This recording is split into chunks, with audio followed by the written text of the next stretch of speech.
ओम श्री साईराम. विद्यावाहिनी. प्रकरण 1. शिक्षण. वैदिक साहित्य. ध्वनी हाच वेदांचा प्राण आहे. स्वराचं माधुर्य आणि समन्वय यांच्याशी ध्वनी निगडित असतो. म्हणून वेद ऐकले जावेत आणि त्यातून आनंदाची अनुभूती घ्यावी. ते विश्लेषणासाठी, भाष्य करण्यासाठी किंवा बुद्धी वा तर्काच्या कसोटीवर परीक्षण करण्यासाठी नव्हेत. म्हणून वेदाला जे श्रवण केले जाते म्हणजे श्रुती असं म्हणतात. वेदांच्या श्रवणानेच आत्मजाणीव आणि त्याच्याद्वारे मिळणारा आनंद प्राप्त होतो. आत्म्यातून उद्भवणारा हा आनंद शब्द आणि कर्माद्वारे प्रगट होऊन सर्वांना तो परमानंद प्रदान करतो. वेदांत हा शब्द अनेकदा एका तत्त्वज्ञान पंथासाठी वापरला जातो. म्हणजे सार्वत्रिक अर्थ नसून त्या विशिष्ट पंथाच्या शिक्षणाशी निगडीत आहे. पण प्रत्यक्षात वेदांत हा वेदसाहित्यातील एक विशेष विभाग आहे. सर्व उपनिषद या वेदांताचा एक भाग आहेत. वेदांत म्हणजे वैदिक विचाराचा परिपाक.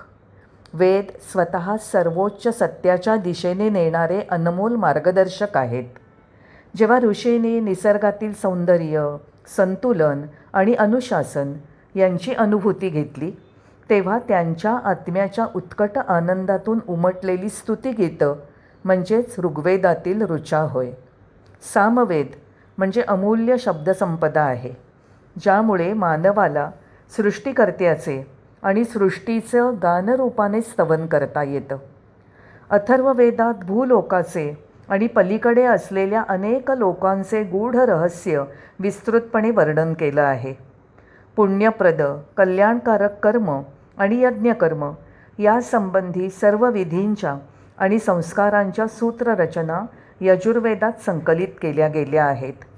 वेगवेगळ्या नावांनी ओळखले जाणारे हे 4 वेद त्यांच्या अंतर्गत 4 शाखात विभागलेले आहेत: मंत्र, ब्राह्मण, आरण्यक आणि उपनिषद. मंत्रशास्त्राला संहिता असंही म्हणतात. सर्व पवित्र मंत्र आणि स्तोत्र या संहितांमध्ये संकलित केलेली आहेत.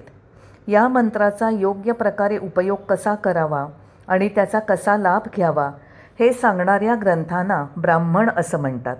ब्रह्म या शब्दाचे अनेक अर्थ आहेत. इथे ब्राह्मण या शब्दात ब्रह्म म्हणजे मंत्र असा अर्थ आहे. ब्राह्मण ग्रंथ प्रामुख्याने यज्ञविधी आणि त्यासंबंधी बाह्य क्रियांवर आधारित आहेत. आरण्यक ग्रंथ गर्भितार्थावर, इंद्रिय संयमन आणि आसक्तीनाश यासारख्या अंतर्मुख साधनांवर भाष्य करतात. उपनिषद तात्विक विश्लेषणाद्वारे या दोन्ही मार्गांचा समन्वय साधण्याचा प्रयत्न करतात. उपनिषद वेदाध्ययनाचा अंतिम टप्पा आहे आणि तो वेदांत म्हणून ओळखला जातो. उपनिषद वेदांच्या तत्त्वज्ञानाचं सार आहेत. जसं दुधापासून बनवलेलं दही घुसळल्यावर लोणी तयार होतं, तसंच विद्वत्तेद्वारा वेदांचं तत्त्वज्ञान आत्मसात केलं की त्यातून उपनिषदरूपी लोणी निर्माण होतं. आत्तापर्यंत उल्लेख केलेले सर्व वेदग्रंथ हे सर्वात प्राचीन ज्ञानसंग्रह आहेत. विद्या उपनिषद या शब्दाची निर्मिती शद या धातूपासून झाली असून त्याला उप आणि नि हे 2 उपसर्ग लागतात. शद म्हणजे बसणं, पण त्याचा आणखी एक अर्थ आहे, नाश करणं. नि म्हणजे स्थिर, शिस्तबद्ध. उप म्हणजे जवळ. शिष्याने गुरु किंवा आचार्यांच्या जवळ बसून एकाग्रतेने आणि शिस्तबद्धपणे जे शिकवलं जात आहे त्यावर लक्ष केंद्रित केलं पाहिजे. तेव्हाच तो शिष्य ज्ञानसंचय आणि विवेकाची कला आत्मसात करू शकतो. उपनिषद, ब्रह्मसूत्र आणि भगवद्गीता हे भारतीय तत्त्वज्ञानाचे मूळ स्तंभ आहेत. या तिन्हींच्या एकत्रित स्वरूपाला प्रस्थानत्रयी असं म्हटलं जातं. भौतिक आणि अभौतिक. हे भौतिक दृश्यमान जगत आपल्या डोळ्यांना दिसतं, इंद्रियांना आनंद देतं, मनाला मोहित करतं आणि बुद्धीला माहिती पुरवतं. पण याच जगताच्या माध्यमाद्वारे एका दुसऱ्या अभौतिक आत्मिक जगतापर्यंत पोचता येतं. जेव्हा हे अभौतिक जगत ज्ञात होतं तेव्हा ही दोन्ही जगतं म्हणजे एकाच अविभाज्य चैतन्याचे अंशतः प्रगटीकरण असतं. ही दोन्ही जगतं एकत्र येऊन पूर्णत्व म्हणजे पूर्णम साधलं जातं. पूर्णत्वामधूनच त्याचा परिपूरक असणारा जीव उद्भवतो. जेव्हा जीव आपल्या स्थूल देहाचा त्याग करतो तेव्हा ते शाश्वत वैश्विक चैतन्य पुन्हा एकच पूर्णत्व परब्रह्म तत्व राहतं. पूर्णमदः पूर्णमिदं पूर्णात् पूर्णमुदच्यते पूर्णस्य पूर्णमादाय पूर्णमेवावशिष्यते. तो पूर्ण आहे, हे पूर्ण आहे.